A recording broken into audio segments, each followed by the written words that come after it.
Hi, everyone. It's Renee Cormier from the Fractional Referral Network.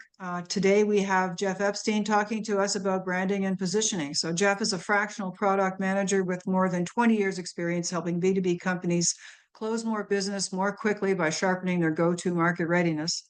He's an expert in market research, competitive intelligence, positioning, messaging, and sales enablement. Welcome, Jeff. We're really happy to have you here. Thank you for I coming would, on online. yeah, this is fun. This is one of my favorite things to talk about. I'm really happy to be here, Renee. Great. So, Jeff, tell us what the key differences are between positioning and messaging and why they both matter for business success. I love that you started here, Renee, because it is such an important distinction, and a lot of people get these two confused. So, to keep it simple, positioning is more internal and messaging is more external. And what I mean by that is positioning is a very clear understanding of what you do as a company or as a fractional, who you do it for, why they should care now, and how you're different. And I can break down each one of those components, but it's a real deep understanding of those four elements: the what, for whom, the why, and the how. And that is an internal organizational artifact that you want to have. That's your true north. Explains what you do to who. Messaging is how you talk about that. It's how you talk about it in your pitches, in your ads, on your website, in your proposals. Messaging is what brings that story to life, that follows the brand and style guidelines and the tone that you want to use when you go to market. So that's the fundamental difference between the two. Hopefully that's clear. Yeah, thank you. So how do you develop strong positioning that really resonates with your target market? So it's actually quite simple, Renee, because when you sit down and think about what you do, in fact, Allison, you and I had a conversation about this just that last week. It's what you do. What are the services that you provide? And who are they for? When you do that, the more narrow you can define that, the more scope you can shrink. That'll help you meet your sales goals, while still giving you a big enough market. The more clear your understanding of your own business will be, and the more clear your messaging will be. So you want to workshop that. You can literally sit down by asking yourself questions like, who are my users? Who are my buyers? What's keeping them up at night? What are they trying to do in their job? Why are they having trouble doing it? What kind of skills do I offer? And how am I unique and different? That last one really comes down to understanding your competition. So for fractionals, if you're a chief revenue officer, CRO or a CMO or a COO, there's lots of other fractionals out there doing what you're doing. Actually, any role in fractional, go to their websites, look at how they position themselves, look at the services they offer, find a wedge. That wedge might be a certain vertical or segment you want to target. For example, I only do luxury retail, or I only do manufacturing, or it might be a service you provide, like I do human resources consulting for startups. The more narrow you can define that, the stronger your positioning will be. And the more your target audience will say, this person knows my field, they know my pain, and I can trust them. So, what are the biggest mistakes that businesses make when they're crafting their messages? There are lots of mistakes. So first of all, I want to talk about mistakes made when you're positioning. There's a temptation as a fractional to try to be as many things as you can to as many people as you can. That's a mistake because it will water down your message. It'll water down your story. If you go too broad, you're going to have to dilute your messaging to match all those different verticals and all those use cases, and you end up not being very compelling. So that's one of the biggest mistakes businesses make when they craft their messaging. So it rolls back into their positioning and they just cast too wide of a net, okay? But let's say you've done a good job at narrowing your focus, at really identifying who you sell to, why they should care now, and how you're different. So some of the mistakes that you make when you get into that stage is you copy someone else. So you look at another fractional COO and you copy their messaging. Well, you're not going to be very unique if you do that. It's a lazy shortcut to getting the message out. If you think their messaging is great and you think it's very compelling, great, that's wonderful for them.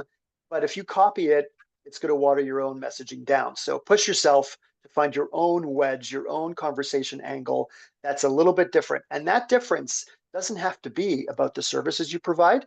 It doesn't have to be about the value you provide. It could be as simple as the tone you use. You could choose to go really buttoned up corporate if you're targeting bigger businesses. You can choose to go much more casual if you're talking small businesses. And that is a messaging differentiator. Even if it's just tone, that is different than what somebody else is doing. Another mistake Excellent. companies make or fractionals make is they use too much jargon. So if you are in a technical field, even if it's finance, for example, you really want to avoid some of the language that would be considered jargon. The benchmark here is try to talk at a sixth grade level. It sounds like you're dumbing it down, but many tests have shown that if you want quick comprehension without forcing people to think too much, and you want to do the thinking for them, you don't want them to think, then aim for a sixth grade level, and your message will be much more easy to understand, much more quickly digested, and you'll be able to get in there. The time will come for jargon later on when you get into a discussion one-on-one, but try to avoid the jargon when you're doing your initial messaging for things like business development or marketing. Another mistake people make when they craft their messaging is they stray from their brand. They use a tone that isn't how they behave in other areas. For example, they can be super buttoned up and polished on LinkedIn and then super casual on X or Blue Sky. That's going to create a dissonance for your viewers and your audience, and they're going to be confused as to who you really are if they see variations in your tone and style. So you really want to be consistent. And it's not that hard to do. You just need some guidelines that tell you how you want to talk. Do you want to be smart? Do you want to be clever? Do you want to be witty? Do you want to be casual? Pick a few of those, put them together, and stick to that guideline in your messaging. But the last and most important or dangerous mistake that companies make or fractionals make with their messaging is they don't steward it assertively. So they don't stick to their guns and reinforce that tone, that style, that theme everywhere they go in everything they do. You have to be consistent from your website to your collateral, to your presentations, to your videos. You just have to come across as the same person, the same entity everywhere you are. That's when the messaging will succeed. So should we look at positioning in the same way? Does that evolve over time, or should that also remain consistent?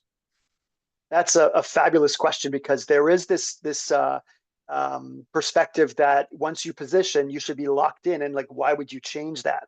But the reality is, yes, your positioning can evolve over time. It doesn't mean it should, but it definitely can, and you shouldn't feel badly if you're feeling that pull to do it. The reason your positioning should evolve is because your market is evolving, right?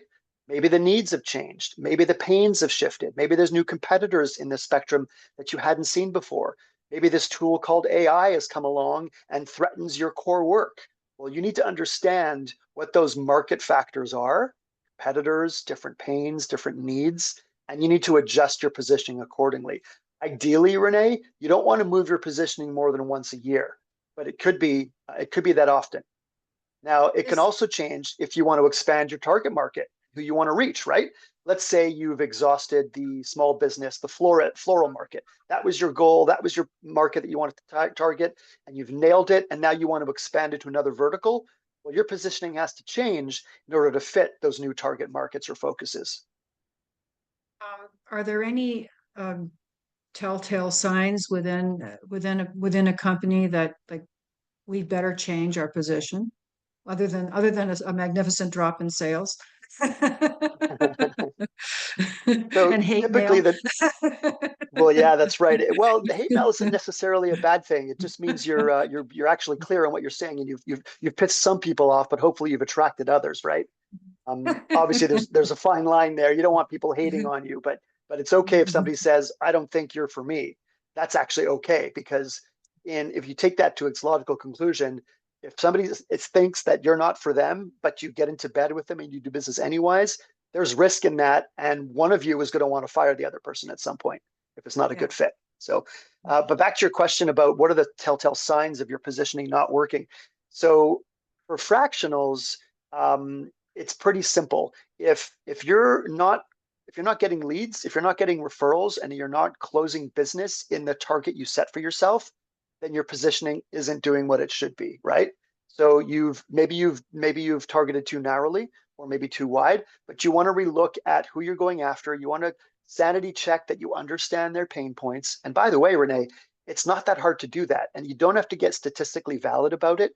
You could simply talk to a bunch of potential buyers and say, hey, what keeps you up at night? What problems are you facing? How could a fractional like me make it easier for you? You do need to ask those questions, because you always want to challenge your own assumptions about how you're going to market and why you're good at what you're doing or why your service is valued, because those assumptions could actually come around and kick you in the butt if they're incorrect. Very good. And so how do you test if your messaging is effective and aligned with your positioning? I'm glad you asked, because I'm a big believer in testing. You ultimately do want some data that could give you the confidence that what you're doing is correct. So there's two ways of doing this. Actually, there's three. The two major ones are statistical testing and anecdotal testing, right? Or qualitative versus quantitative. So for companies, if you're a fractional and your customer is having a positioning challenge or a messaging challenge, there are tools that let you test messaging online, like winter.com. That's WYNTER.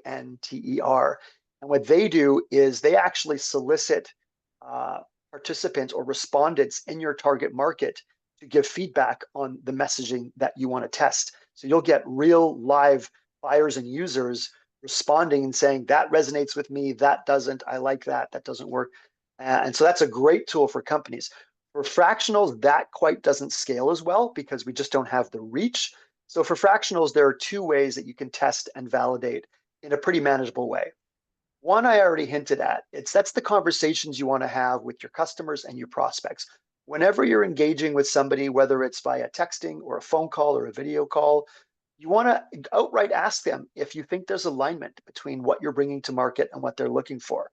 The way you're talking about it, have you expressed or explained the pains that they're facing in a way that lands with them? And most people, typically psychologically, nobody wants to give you the bad news. So you got to probe and you got to say, I really want your honest, candid feedback here, and be thick-skinned about it too, right? It's all business. So if they don't like it, well, that's on you, not on them.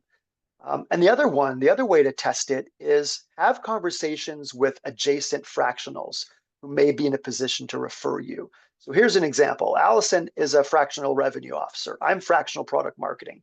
Our roles tend to collaborate a lot, right? If I'm selling to a CMO or a CRO, I can go to Allison and say, hey, this is what I'm thinking of saying to my target audience. What do you think? You think they'd buy that? Do you think that would resonate and land well with them? Allison would give me that feedback because she wants to see me succeed. She wants to, make sure I close the deal because I might be referring her the next week, right? So your adjacent fractionals, that network that you're building here on FRN and elsewhere, are super, super valuable resources to help you test your messaging. So start a few conversations. Good, excellent. Now let's talk a little bit about storytelling, if you don't mind, Jeff. Everybody talks about, you got to have a story, and then there's the hero story, and then there's some other people that say there's other kinds of stories. Well, how does all that play into, how do you craft an impactful message and tell a story that doesn't sound like a big long story? Well, the reason why stories work, Renee, is that stories is the oldest profession. It's the oldest human habit in the world. So humans are built to respond to stories. Some respond to data, but most prefer a good story. And the reason that's true is because there's emotion and there's relationships involved. People can relate to the story you're telling. They're going to try to say, oh, Renee just told me about this great story on how she prospected. And I remember a time when I did that. That's self-validating, right? So that's why stories work. So yes, you want to push yourself to have your pitch, have your narrative in story format. It doesn't have to follow the hero model. There's alternatives to that. One example of an alternative is the promised land, the promised land story arc, where you paint a picture of problems people are having now, why it's a problem, why it's hard to fix, right? Why it's a challenge. And that why it's hard to fix is reality, right? Well, financing is hard or the economy is not great. Those are all real things. But then you switch and you paint a picture of the promised land. And wouldn't it be great if, imagine if this could happen. And once you've triggered that story arc around the promised land, and you then come in as a person or a company or a service that could make that happen, people start to want to validate that and say, yeah, that's true. I can really do that. That's what I want. So that arc also works really well. And it's a classic format, especially in B2B sales. It's like, here's the situation. Here's why it's hard to change it. But if you do change it, here's what it's going to look like. So let's take COO, fractional COOs as an example. Their value prop is to help companies run more efficiently, utilize resources better, reduce turnover, just become generally more efficient and more smooth, right? Well, what happens when companies can't do that? They'll spend money where they don't need to. They won't go to market very quickly. They're going to have turnover. Morale can be an issue. There's all kinds of very serious ramifications if operations aren't running smoothly. The number one being you're getting expensive, and then you can't compete if you're expensive. So the promised land is, imagine if your production lines are humming. Imagine if your internal NPS score is through the roof. Imagine all these things. Here's where I can help you get there. I focus on, I don't know, maybe it's software improvements, right? I focus on getting you the best tools configured for your needs so that you can plan your production more efficiently, as one example. So that's how you blend that story arc with your positioning, if you saw how I did that there. Yes, yes. Yeah, and it's a tactic that's used in sales as well, right? Right, Allison? Like talking about, I always say people buy fantasies, they don't buy products. So they buy the end result. They buy what they want to have by virtue of having gone through the sales process with you. Yeah. Yeah, So I yes, think in business to business, people buy for two reasons. They buy because I'm not going to get fired for choosing Salesforce.com or IBM or something like that. So I'm going to choose a platform that I know is big. The other reason they buy, like you say, Renee, is that emotional fantasy angle is like, this is going to make my life easier. This is going to make me the hero. This is like the nirvana state that I want to achieve. I want to be the one to bring this idea to the company and make it work. So let's not kid ourselves. B2B buying can be very emotional too. yes. I'm going to open up the floor, Jeff, unless there's anything else you want to add, and see if Tanya and Allison have any questions for you. Yeah, well, people are doing that. I just want to add, I know I touched on, you asked, do these things evolve? And I hope it was clear that they definitely should. You got to find the right balance for your business. You do want to evolve, but you don't want to flip-flop, right? So Right. if you're looking at your positioning, I'd say revisit that once a year.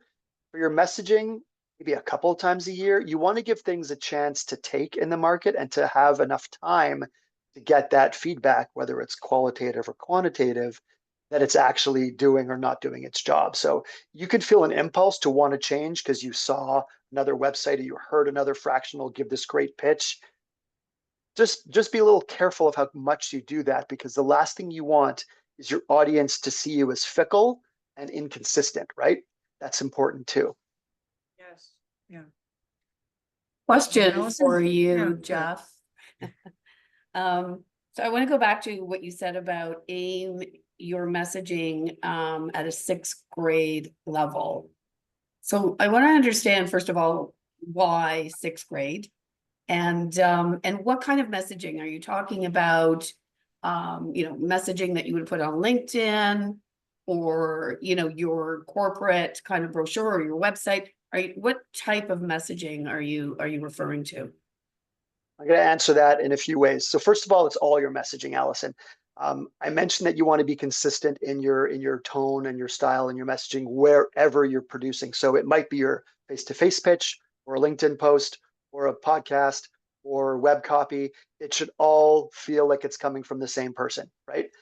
The reason I said sixth grade is there's a lot of evidence that even people with PhDs in astrophysics, when they're talking to their peers, they might use a ton of jargon and they might want to appear smart.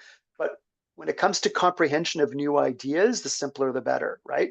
So if you can speak in simpler terms, then people they're going to understand what you do much more quickly, and you're not forcing them to think. One of the biggest mistakes you can make in messaging is requiring the other person to do too much mental gymnastics to get there, right? You want to do all the hard work for them. And by the way, how do you know if you're talking at a sixth grade level? Well, that's one thing that generative text AI is super good at. So whether you're using ChatGPT or Claude AI or Perplexity or whatever, um, that you can train that GPT, that AI, to give you that feedback, like how close am I getting to a sixth grade level? Even Grammarly, if you use Grammarly, even their free plan that you can plug into your website, that'll do it for you too. It's very good at telling you if you're getting too jargony and too technical. Very good at it. So the tools are there. Also a Word doc. Did you know that? Absolutely. In a Word doc, I can't remember exactly where the place is, but you can, I think it's at the bottom where they have the characters and stuff. You click on something down there. I have to look at one to actually see where it is, but you can see the reading level. But you know, Yep. again, like AI just makes it faster, and you can say, hey, take this and rewrite it for me in a grade 6 level, and Absolutely correct. it will simplify it for you. I People are love going to that. spend Thank you so much. I really, Yeah. that's a great tip. they'll spend 3 Yeah, seconds and on your website. You want to make sure they get it immediately, right? word of caution, obviously, what AI will do if you ask it to rewrite is it's going to stray from your tone until Right. it understands your tone. You could train your AI on your tone and trust it, but that takes a little bit of effort. So if you're going to ask AI to rewrite for you, you still want to go approach it as an editor and validate that, okay, this is, I like that you've done it to 6th grade, but I would never use that word, or that's not my tone. You still need to Yes. have that watchful eye. Yes. Yes. Yeah. Tanya, have you got any questions for Jeff? She's driving. Yeah, be careful out there. So I could preempt some questions I think that somebody might not Sure. have thought of. We talked about testing, um, but where the rubber hits the road. So we touched on this a little bit too. How do you know if it's working? Like what challenges might you have if for you or your clients when you're defining your messaging? So personally, as a fractional, I've been on a journey. So I'm in my 3rd year now, and my positioning hasn't changed because it's working. My messaging has, though. So I've tested keywords, I've tested storylines. For example, I talked about, you introduced me as a go-to-market readiness. That little bit of messaging right there, that's pretty new for me because it took me over a year to figure out, like, if I had to compact what I was saying into one phrase that my audience would understand. And yep, you're right, it is a bit jargony, but a CMO who I sell to knows what go to market is. Go to market readiness is preparing for that. And Yes. that's what I do. So that's landed pretty well, but it took me almost 2 years to get there, to like whittle down and narrow down my own messaging. And this is the funny thing about product marketing. I go to market as a messaging expert, and that's how long it took me to really nail it for my audience, because I had to get feedback. I had to see what stuck. I didn't want to change too quickly, right? The last thing I would recommend somebody like me doing is trying a new homepage every 2 months. You're not going to get the traction or the data that you need. So give yourself some time is what I'm saying. Give yourself some time and some space just to see what works. You'll know it when you hear it. You'll know it when you get the head nod when you're in the car. Oh yeah, go to market readiness. I get what that is. You'll know it when you see it. And if people are not nodding or they're just heads cocking to the side, you know that they missed it and you have to rework that. Very good. Anything else you can add for us, Jeff? Sure. Like we're all going out there as fractional contributors. It's super competitive. Some spaces are more competitive than others. Like I know so many fractional CMOs. I may be skewed because that's who I sell to, but I'm glad I'm not a fractional CMO, to be perfectly honest. But yeah, there's a lot out there. So this is the key to your differentiation. Your positioning and your messaging is how you're going to stand out from that crowd, right? If there is a lot of competition, like in fractional work, it's incumbent upon you. You have to make sure somebody knows how to tell Jeff from Peter, from Paul, from Mary. They really need to be able to, you need to help them get there very quickly, or they're not going to know how to slot you into their business. So that's how important positioning is to help you differentiate. That's the source of your differentiation.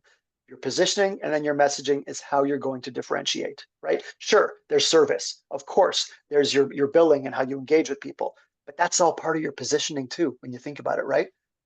So don't just think about service delivery and the rapport you build, but think about who you're going after, what they care about and why they care about it now, how you're different, how you're unique.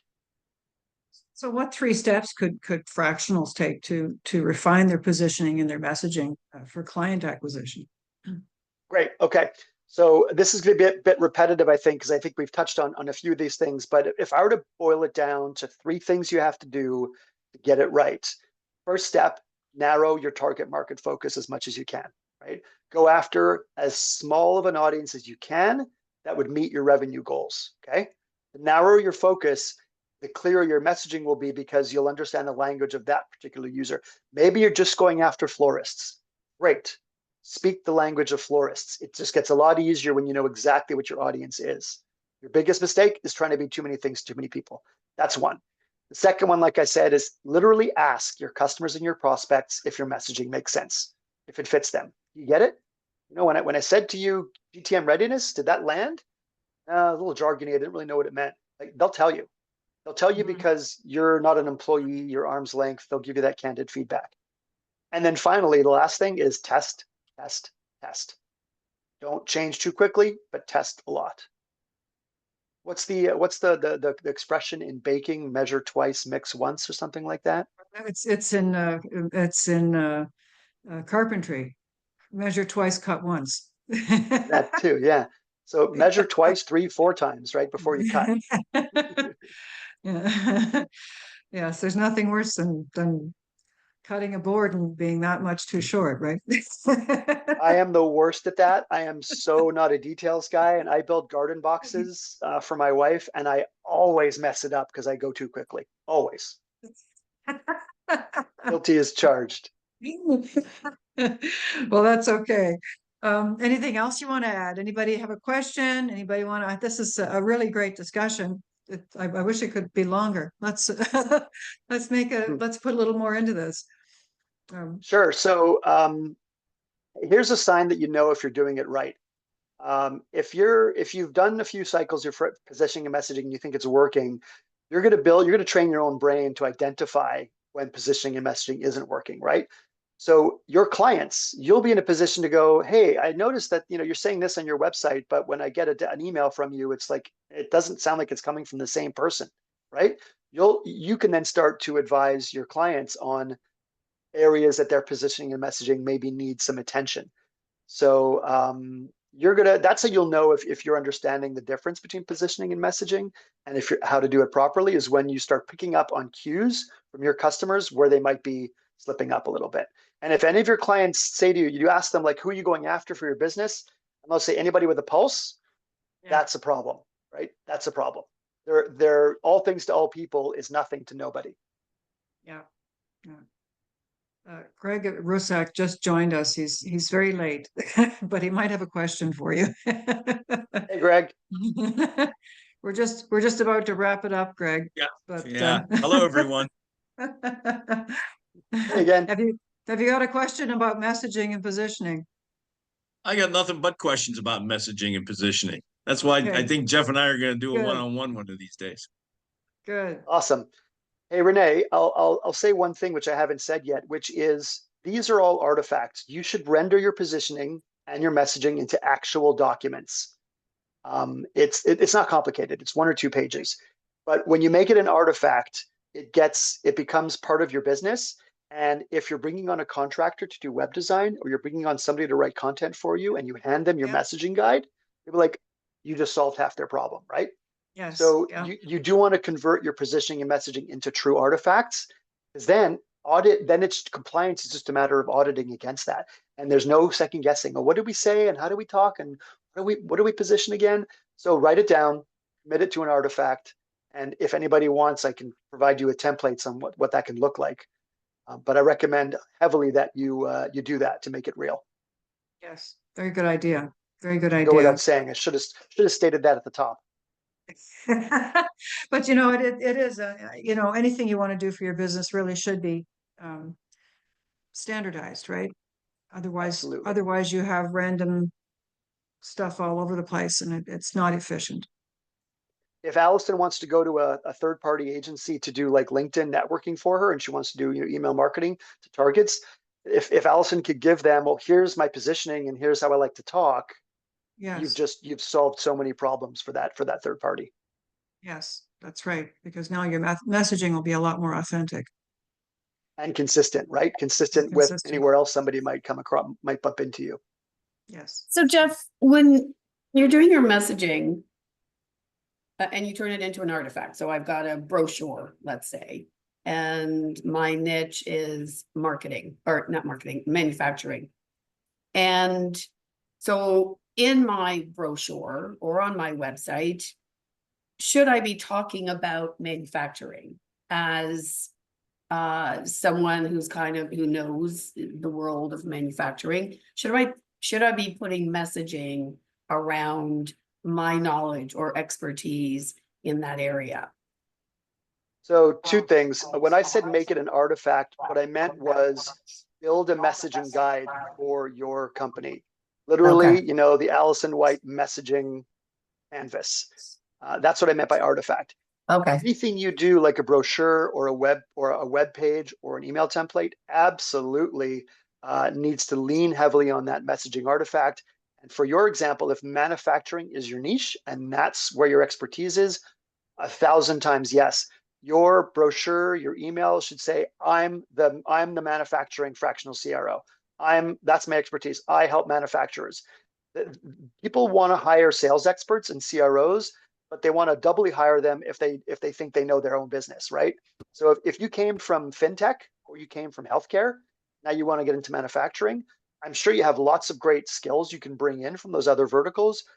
But I would imagine that a CEO would sooner bring in a manufacturing expert than a fintech expert.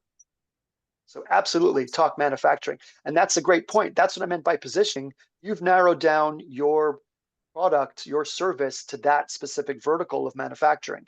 Maybe you can narrow it down further. Maybe it's packaging manufacturing or dry goods or clothing. I don't know. See if you can take it one step further. Even your brand colors and your fonts and all of that should be kept in a document so that if you have to give that to somebody, it's consistent. And so you don't have one font on your website, another font in your brochure, and another font in a different brochure, and so on. So you keep that consistency in the same colors and everything as much as possible. And when it's documented, then it's easy to get other people to do your stuff for you correctly. Great. Okay, got it. Thank you. That's very helpful. Well said, One of the Renee. things I couldn't. oh, sorry. Go ahead, Jeff. I was just going to say, I couldn't agree more, Renee. A CEO might say to you, oh, it's okay if the font's different. It's not okay because your audience, consciously or subconsciously, is either going to trip over that and go, why is this different? Or they're going to understand immediately that, wow, I'm getting the same story from everywhere I go. All I see is Allison White manufacturing CRO. And it's like so clear to me. And that's what you want. I was going to ask the question because I did this when I was putting my brand guide together is I made sure I knew what the alternative fonts were so that if I did decide to stray or for some reason, and I don't use anything that's really very fancy, but I was trying to look for something that was not just, Times New Roman, right? I found that to be a very helpful exercise to go through is if my primary font is Playfair, then I know Helvetica is an alternative if I'm doing something where Playfair is not available for some reason. Wow, That's Greg, less and less seems to be the case though. You've hacked it. You're like that's a ninja skill right there. To go through that process of finding alternates is huge because you're right. You're going to go to a print shop or you're going to go to a web designer or some channel and they can't use Playfair. And now you've answered the question. If you can't use Playfair, use this. Like you've solved the problem for them. That's brilliant. Yes.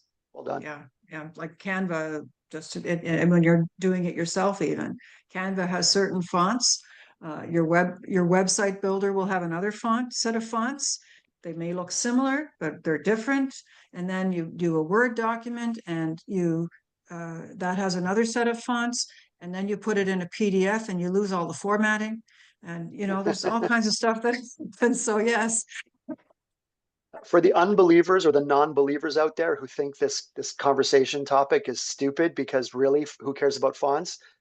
That's a very subconscious but powerful tool. If your audience will pick up consciously or subconsciously on those differences, and it will tarnish the impression they have of your brand. I promise you. So it's not hard to do. So do it right. Well, while we're on the topic of messaging and clarity, the grade 6 reading level, also the font should be simple. So what they call sans serif, no feet on your font, no curly fonts, simple, clear, Because again, if it takes time to read, it will be lost. They will bounce. Absolutely. Yeah. Well said. All right. Sorry. Just chiming in a little there. Sorry about that, Jeff. No, it's all collaborative. That's beautiful stuff. So I think we're good for the day. Does anyone else have anything they want to add or talk about with Jeff while they've got him here? Sorry, I couldn't Well, be here for the start of it, Jeff, but glad to be connected. You've Yeah, got likewise, the Greg. recording. Great session, Jeff. Thank you. Thank Well, you, thank you Allison. all That means very a lot. much. And All reach right, out to I'm me going on to, Fractional Referral Network if I can be of any help. yeah, perfect. I will end the recording now. So thank you so much, guys. Thanks, Renee.